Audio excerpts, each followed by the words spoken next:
ഇറാനിലെ 5 ഇടങ്ങളിലാണ് കേട്ടോ സ്ഫോടനം ഉണ്ടായിട്ടുള്ളത് ഇന്നലെ രാത്രിയിൽ. ഈ 5 ഇടങ്ങൾ എടുത്തു നോക്കിക്കഴിഞ്ഞാൽ അതിൽ പലതും ഈ തുറമുഖ സിറ്റികളുടെ അടുത്ത് നിൽക്കുന്ന സ്ഥലങ്ങളാണ്. അപ്പം ഇത് കണ്ട സമയത്ത് തന്നെ ഇന്നലെ പല മാധ്യമങ്ങളിലും പറഞ്ഞു അമേരിക്കയുടെ അവരുടെ ആക്രമണം തുടങ്ങിയിട്ടുണ്ട് എന്ന് പറഞ്ഞു. ഇറാൻ പറഞ്ഞു ഇത് അമേരിക്കയുടെ ആക്രമണമൊന്നുമല്ല, ഗ്യാസ് പൊട്ടിത്തെറിച്ചതും അതുപോലെ തന്നെ ഒരു ബിൽഡിങ്ങിൽ തീ പിടിച്ചതുമാണെന്നാണ് ഇറാന്റെ സൈഡിൽ നിന്ന് വന്നിട്ടുള്ള ഒരു പ്രതികരണം.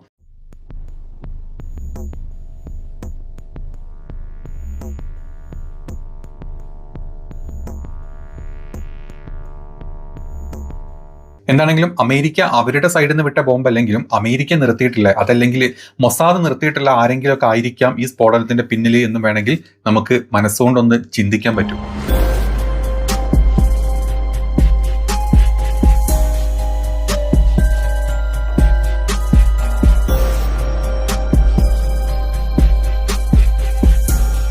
ഏതാണെങ്കിലും കാണാതായി, അതല്ലെങ്കിൽ ബങ്കറിൽ ഒളിച്ച്, അതല്ലെങ്കിൽ രാജ്യം തന്നെ വിട്ടുപോയി എന്ന് പറഞ്ഞിട്ടുള്ള ഖമേനി പുറത്തു വന്നിട്ടുണ്ട്. എല്ലാവരും ഞെട്ടിപ്പോയി.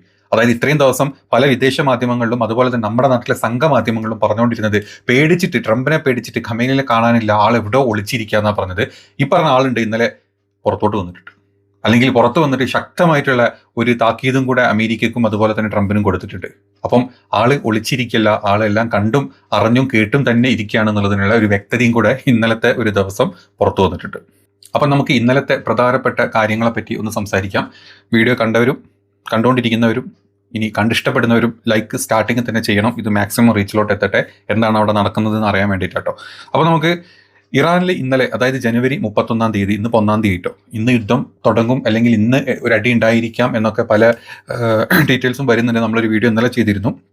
അതേ സ്ഥാനത്താണ് ഇന്നലെ 31-ാം തീയതി ഇറാന്റെ വിവിധ മേഖലകളിലാണ് ഒരേ സമയം പലതരത്തിലുള്ള സ്ഫോടനങ്ങൾ ഉണ്ടായതായിട്ട് റിപ്പോർട്ട് ചെയ്തിട്ടുള്ളത്. ഇതിൽ ആളപായം ഉണ്ട്, ഒരു 4-5 പേരൊക്കെ മരിച്ചു പോയിട്ടുണ്ട് എന്നുള്ള ചില ഇതും വരുന്നുണ്ട്. ഒരുപാട് പേർക്ക് പരിക്ക് പറ്റിയിട്ടുണ്ട് എന്നും പറയുന്നുണ്ട്. ഇതിലെ പ്രധാന നഗരങ്ങളെ പറ്റി നോക്കിക്കഴിഞ്ഞാൽ തെക്കൻ ഇറാനിലെ ഒരു പ്രധാന തുറമുഖ നഗരമായിട്ടുള്ള ബദർ അബ്ബാസിലാണ് ഒരു സ്ഫോടനം ഉണ്ടായിട്ടുള്ളത്. പിന്നെ ഒന്നുണ്ടായിട്ടുള്ളത് തലസ്ഥാന നഗരമായ ടെഹ്റാനിലാണ്. പിന്നെ കൂടാതെ കോം എന്ന് പറഞ്ഞിട്ടുള്ള ഒരു സ്ഥലത്തുണ്ട്, കരാച്ച് എന്ന് പറഞ്ഞ എന്നീ നഗരങ്ങളിലാണ് പ്രധാനമായിട്ടും സ്ഫോടനങ്ങൾ ഉണ്ടായിട്ടുള്ളത്. ഇവിടെ ചില സ്ഥലങ്ങളിൽ ഒരു ബിൽഡിങ്ങിന്റെ മുകളിൽ ആണ് ഗ്യാസ് പൊട്ടിയിട്ടാണ് അവിടെ സ്ഫോടനം ഉണ്ടായി. അത് വൻ തീപിടുത്തത്തിലോട്ട് വന്ന് 2ഓളം കംപ്ലീറ്റ് എന്താ പറയുക, ബിൽഡിങ്ങിന്റെ 2 നിലകൾ കംപ്ലീറ്റ് കത്തി നശിച്ചു. അവിടെ ഒരു പെൺകുട്ടി മരിച്ചിട്ടുണ്ട്, കുറേ പേർക്ക് പരിക്കുണ്ട് എന്നൊക്കെ പറയുന്നുണ്ട്. മറ്റ് സ്ഥലങ്ങളിലൊക്കെ നോർമൽ വീടുകളിലെ ഗ്യാസ് പൊട്ടിത്തെറിച്ചിട്ടും അതല്ലെങ്കിൽ അതല്ലാത്ത രീതിയിലുള്ള ചില ഇന്റേണൽ സ്ഫോടനങ്ങൾ മാത്രമാണ് ചെറിയ രീതിയിൽ എന്നാണ് ഇറാന്റെ IRGCയുടെ സൈഡിൽ നിന്ന് വന്നിട്ടുള്ള പ്രതികരണം. ഇനി അമേരിക്കയുടെ സൈഡിൽ നിന്നുള്ള നേരിട്ടുള്ള അറ്റാക്കാണോ എന്നുള്ള രീതിയിൽ പല മാധ്യമങ്ങളിലും ഇന്നലെ വാർത്തകൾ വന്നു. നമ്മുടെ എനിക്ക് തോന്നുന്നില്ല മലയാളത്തിലെ മാധ്യമങ്ങളിലൊക്കെ ഡീറ്റെയിൽസ് വന്നിട്ടുണ്ട്. നിങ്ങളിപ്പോൾ വീഡിയോസും അല്ലെങ്കിൽ അതിൻ്റെ ക്ലിപ്സും ഒക്കെ കണ്ടുകൊണ്ടിരിക്കുന്നത്. ഏതാണെങ്കിലും അമേരിക്കയുടെ സൈഡിൽ നിന്നുള്ള ഒരു ഡയറക്റ്റ് അറ്റാക്കും അല്ലെങ്കിൽ ഒരു മിസൈൽ ആക്രമണം ഒന്നുമല്ല എന്നുള്ള കാര്യത്തിൽ വ്യക്തത ഉണ്ട്. ഈ ഒരു കാര്യം നമ്മൾ ചിന്തിച്ചു കഴിഞ്ഞാൽ ഇറാൻ എന്ന് പറഞ്ഞ രാജ്യത്ത് കഴിഞ്ഞ ഒരു വർഷത്തിൻ്റെ ഇടയ്ക്ക് ഒരുപാട് ആയിരക്കണക്കിൽ മൊസാദ് ഏജന്റുമാരും അതുപോലെ തന്നെ CIA ഏജന്റുമാരും അതല്ലെങ്കിൽ ഇവരെ സപ്പോർട്ട് ചെയ്ത് ഇവരെ താങ്ങി നടക്കുന്ന ഒരുപാട് പേര് അവിടെ വന്നിട്ട് ഒരു വലിയ കലാപം ഉണ്ടാക്കാൻ ശ്രമിച്ചു അല്ലേ. അവിടുത്തെ റെജീം ചേഞ്ചിന് വേണ്ടിയിട്ട് അവിടെ വന്നിട്ട് ഒരുപാട് പേരെ അവരായിട്ട് കൊന്നു തീർത്തു, ഒരുപാട് പ്രശ്നങ്ങൾ ഉണ്ടാക്കി, അവിടെ സൈന്യത്തിനെതിരെ പോരാടി.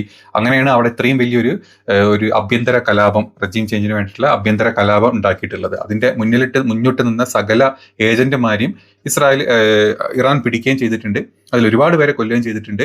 അങ്ങനെ കൊന്നും അല്ലെങ്കിൽ ആ കൂട്ടത്തിൽപ്പെട്ട ആളുകൾ ഒരു 850ഓളം ആളുകളെ തൂക്കിലേറ്റും എന്ന് ഉള്ള ഒരു കാരണം കാണിച്ചുകൊണ്ടാണ് അമേരിക്കയും ഇസ്രായേലും ഒക്കെ യുദ്ധത്തിന് ഇറങ്ങി പുറപ്പെട്ടിട്ടുള്ളത്. അപ്പൊ തന്നെ അറിയാം ആ തൂക്കിലേറ്റാൻ പോകുന്നത് ഇറാനികളൊന്നുമല്ല, ഇറാനികളോണ്ടുള്ള സ്നേഹം ഒലിച്ചിട്ടൊന്നുമല്ല ട്രംപും നെതന്യാഹും മൂത്തിറങ്ങിയിട്ടുള്ളത്. ഇവന്മാരുടെ കൂടെ നിൽക്കുന്ന എല്ലാ മൊസാദ് ഏജന്റുമാരും അതല്ലെങ്കിൽ അതിന് കൂട്ടുപിടിച്ചിട്ടുള്ള ആളുകളെയാണ് ഈ ഖമേനി എന്താ പറയാ അവിടെ തൂക്കിലേറ്റാൻ പോകുന്നത്. അത് ഈ പറഞ്ഞ ആളുകൾക്കുള്ള ശക്തമായ താക്കീതാകും, അല്ലെങ്കിൽ അത് പേടിച്ചിട്ടാണ് അതിനേക്കാൾ മുമ്പ് ഞങ്ങൾ യുദ്ധം ചെയ്യും എന്നുള്ള രീതിയിൽ ഇവന്മാർ പുറത്തോട്ട് ചാടി പുറപ്പെട്ടിട്ടില്ല. അതുകൊണ്ട് ആ സ്ഥലത്ത് ഇത്തരത്തിലുള്ള ചെറിയ ചെറിയ സ്ഫോടനങ്ങൾ, അതിപ്പോൾ ഇനി വലിയ വലിയ ബോംബ് വെച്ചിട്ടായിക്കൊള്ളുന്നില്ല, ഇതുപോലെ വല്ല ഗ്യാസ് കുറ്റി തെറിപ്പിച്ചിട്ടോ അതല്ലെങ്കിൽ വല്ല മാലപ്പടക്കം പൊട്ടിച്ചിട്ടോ ഒക്കെ സ്ഫോടനം ഉണ്ടാക്കാൻ ഇവന്മാരെ കൊണ്ട് പറ്റും. ഈ സമയം കൊണ്ട് അവന്മാർ അതിനുള്ള കാര്യങ്ങളൊക്കെ ചെയ്തിട്ടുണ്ടാവും. ആ കൂട്ടത്തിൽപ്പെട്ട സകല എണ്ണത്തിലെ ഏകദേശം 90% എണ്ണത്തിനും നമ്മൾ അങ്ങോട്ട് പറഞ്ഞിട്ടുണ്ട്, പടച്ചോൻ്റെ അടുത്തോട്ട് നരകത്തിലോട്ട് വിട്ടിട്ടുണ്ട് എന്നുള്ള വാർത്തകളാണ് അവിടെ ഉള്ളത്. അപ്പം ഈ ഒരു സ്ഫോടനം ഇപ്പം IRGC പറയുന്നുണ്ട്, എന്താ പറഞ്ഞിട്ടുള്ളത്,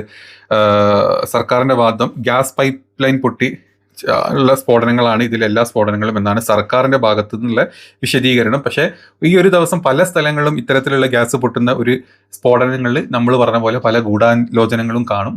അത് മാത്രമല്ല, ഈ ഒരു കാരണം ഉള്ളത് കൊണ്ട് തന്നെ ഇന്ന് ഒരു ആക്രമണം സാധ്യത കണ്ടിട്ട് ഇന്നലെ ഇറാന്റെ കംപ്ലീറ്റ് വ്യോമപാത, അതായത് കംപ്ലീറ്റ് ആകാശത്ത് ഇവരുടെ ഫൈറ്റർ ജെറ്റുകൾ സെർച്ചിങ്ങിലും അല്ലെങ്കിൽ ഭയങ്കരമായിട്ട് അവർ അലേർട്ട് ആയിക്കൊണ്ടിരിക്കുകയാണ്. അതായത് അവർ പറഞ്ഞിട്ടുണ്ട് എന്തൊരു സ്പാർക്ക് ഉണ്ടായി കഴിഞ്ഞാലും ഞങ്ങൾ തിരിച്ചടിക്കും. അപ്പോൾ അത് കൺഫേം ചെയ്യാൻ വേണ്ടിയിട്ട് ഇന്നലെ ഫുൾ ഡേ അവിടുത്തെ ആ ഒരു മൊത്തം ആകാശം IRGCയുടെ അല്ലെങ്കിൽ ഇറാൻ സൈന്യത്തിന്റെ സൈനികരുടെ അധീനതയിലായിരുന്നു ഇന്നലെ മൊത്തം. അപ്പോൾ ഇതാണ് ഇന്നലെ ഇറാനിൽ ഭയങ്കരമായിട്ട് നടന്നു എന്ന് പറയപ്പെടുന്ന ഒരു കാര്യം.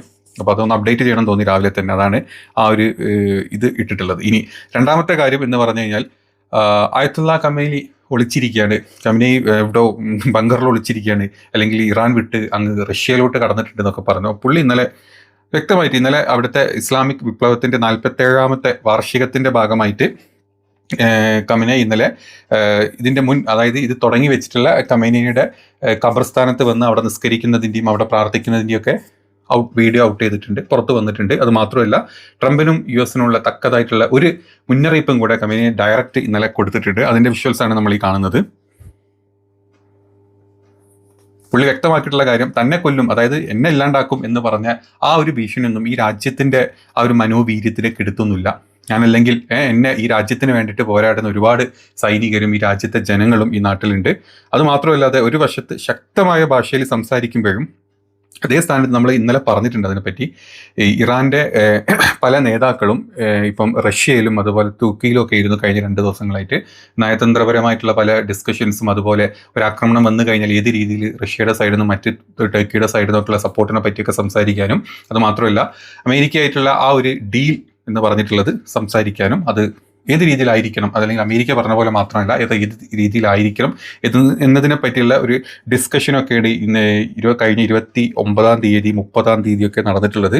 അതിൽ എടുത്തു പറയാനുള്ളത്, അബ്ബാസ് അറാച്ചി കഴിഞ്ഞ ദിവസം തുർക്കി സന്ദർശിച്ചിട്ടുള്ള ഒരു വീഡിയോയും കാര്യങ്ങളും ഡീറ്റെയിൽസും ഒക്കെ ഉണ്ട്. പുള്ളി അവിടെ വ്യക്തമായിട്ട് പറയുന്നുണ്ട്, supreme national security council secretary Ali Larijani ഇന്നലെ മോസ്കോയിൽ ചർച്ച നടത്തിയിട്ടുണ്ട്. അതിൻ്റെയും ഒരു ഷോർട്ട് ക്ലിപ്പ് നമ്മൾ ഇന്നലത്തെ വീഡിയോയിൽ ഇട്ടിട്ടുണ്ടായിരുന്നു.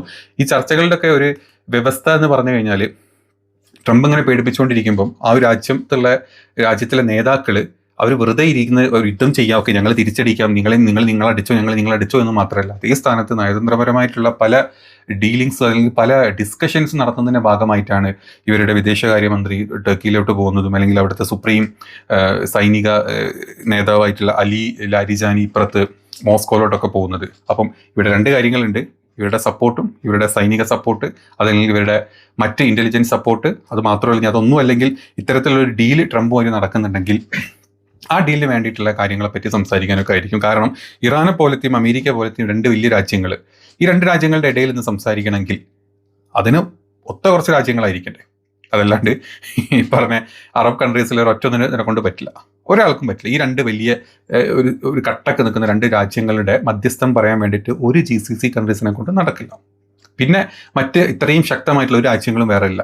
പിന്നെ അമേരിക്കനെ സപ്പോർട്ട് ചെയ്തിട്ടാണ് ഇസ്രായേലിനെ പോലത്തെ, ബ്രിട്ടനെ പോലത്തെ, ഇപ്പോൾ കംപ്ലീറ്റ് യൂറോപ്യൻ യൂണിയൻ തന്നെ അവരെ സപ്പോർട്ട് ചെയ്തിരിക്കുക. അപ്പം ഇതിൻ്റെ ഇടയിൽ സംസാരിക്കണം എന്നുണ്ടെങ്കിൽ പിന്നെ കുറച്ചെങ്കിലും ഇതിൻ്റെ ഇടയിൽ ഒരു ഡീലിങ്സിന് പറ്റുന്ന രാജ്യങ്ങളാണ് ഒന്ന് ടർക്കിയാണ് വീണ്ടും കുറച്ചുകൂടെ അമേരിക്കയായിട്ട് നല്ല ബന്ധമുള്ള, ഇപ്പം ഇറാനുമായിട്ട് നല്ല ബന്ധമുള്ള രാജ്യം. അതുകൊണ്ടായിരിക്കാം അവരുമായിട്ടുള്ള, അല്ലെങ്കിൽ അവരിതിന് മുന്നിട്ടിറങ്ങിയിട്ട് ഒരു സമാധാന ചർച്ചയ്ക്ക് വേണ്ടിയിട്ട് അവർ മുന്നോട്ട് വന്നിട്ടുള്ളത്. അതേ സ്ഥാനത്ത് ഖമേനിയുടെ സ്വന്തം എന്താ പറയുക ഉപദേഷ്ടാവ് എന്നല്ല, തൻ്റെ ഒരു വലങ്കൈ പോലെ നിൽക്കുന്ന ഈ അലി ലാരിജാനിയൊക്കെ ഇപ്പം മോസ്കോയിലോട്ട് പോയിട്ട് പുടിനെ കാണുന്നുണ്ടെങ്കിൽ അതിൻ്റെ അർത്ഥം അത് യുദ്ധത്തിനുള്ള ഒരു കൊപ്പുകൂട്ട് തന്നെയായിരിക്കും. അവരുടെ കയ്യിൽ നിന്നുള്ള ഏതൊക്കെ സപ്പോർട്ട് കിട്ടും എന്നുള്ളതിനെ പറ്റിയുള്ള അവസാന നിമിഷത്തിലാണ് ഈ കൂടിക്കാഴ്ചകളൊക്കെ നടക്കുന്നത്. അപ്പം അതിൻ്റെ ഇമ്പോർട്ടൻസ് എത്രത്തോളം ഉണ്ട് എന്നുള്ളത് നമ്മൾ ചിന്തിച്ചു നോക്കേണ്ട കാര്യമുണ്ട്. ഇതൊക്കെ നടക്കുന്ന സമയത്തും പുറത്ത് ട്രംപെണ്ണം പറയുന്നത്, ഞാനൊരു സമയം കൊടുത്തിട്ടുണ്ട്, ചർച്ചക്കായിട്ടുള്ള സമയം ഞാൻ കൊടുത്തിട്ടുണ്ട്, ഞാൻ കുറച്ച് കാര്യങ്ങൾ തീരുമാനിച്ചിട്ടുണ്ട്, അതിനൊക്കെ ഇറാൻ ഓക്കെ ആവുകയാണെങ്കിൽ മാത്രം ഈ ഒരു യുദ്ധം ഉണ്ടാവില്ല, അതല്ലെങ്കിൽ യുദ്ധം ഉണ്ടാവും എന്നും പറഞ്ഞിട്ട് കഴിഞ്ഞ ഒരു 2 ആഴ്ചയായിട്ട് പുള്ളി ഇങ്ങനെ പറഞ്ഞുകൊണ്ടിരിക്കുന്നുണ്ട്. ഇറാൻ്റെ ഭാഗത്തു നിന്നുള്ള മറുപടി അതിനൊക്കെ കൊടുത്തുകൊണ്ടിരിക്കുന്നുണ്ട്.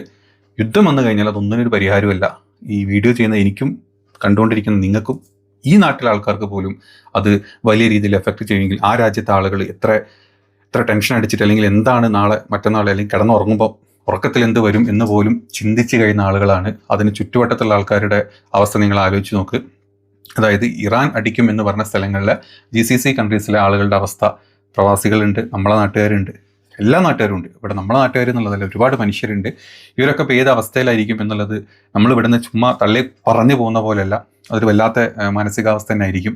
ഇതൊന്നും അറിയാണ്ട് എന്തും നടക്കട്ടെ, ഇറാൻ തീരട്ടെ, കുറച്ച് മുസ്ലിങ്ങൾ ചാവട്ടെ എന്ന് പറയുന്ന ഈ തീവ്ര വലതുവശ ആളുകളും അതുപോലെ നമ്മുടെ നാട്ടിലെ സംഘികൾക്കും എന്താണ് ലോകത്ത് നടക്കുന്നത്, രാജ്യത്ത് നടക്കുന്നത്, ഇത്തരത്തിലുള്ള കാര്യങ്ങൾ വരുമ്പം അവൻ പോലും പട്ടിണിയാവേണ്ട അവസ്ഥയിലോട്ട് വരും എന്ന് ചിന്തിക്കാനുള്ള കഴിവ് കൊടുക്കാത്തതുകൊണ്ടാണ് പല വീഡിയോസും നമ്മൾ കണ്ടു. ഇത്തരത്തിലുള്ള ആളുകളെ സപ്പോർട്ട് ചെയ്തിട്ട് യുദ്ധം നടക്കാൻ വേണ്ടി പ്രാർത്ഥിക്കുന്ന ഒരുപാട് റോക്കറ്റുകൾ, വാണങ്ങൾ, അങ്ങനെ തന്നെ പറയാം, നമ്മുടെ നാട്ടിലുണ്ടല്ലോ എന്ന് ആലോചിക്കുമ്പോൾ, പ്രത്യേകിച്ച് നമ്മളെ മലയാളികളുടെ കൂട്ടത്തിലാണ് ഏറ്റവും കൂടുതൽ ഇത്തരത്തിലുള്ള റോണ വാക്കറ്റുകൾ ഉള്ളത്. കഷ്ടം.